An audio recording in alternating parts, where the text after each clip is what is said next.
Hello friends, welcome to Creative Medicine.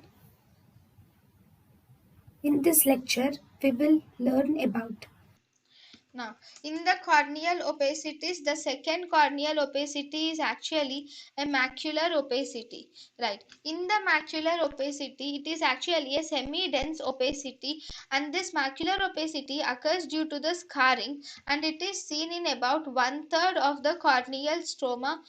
Scarring can result in this macular opacity, that is corneal opacity. Treatment of this macular opacity is by the either we can use optical iridotomy can be used, or we can also use optical iridotomy can be used, or we can use keratoplasty can be used for the treatment of macular opacity.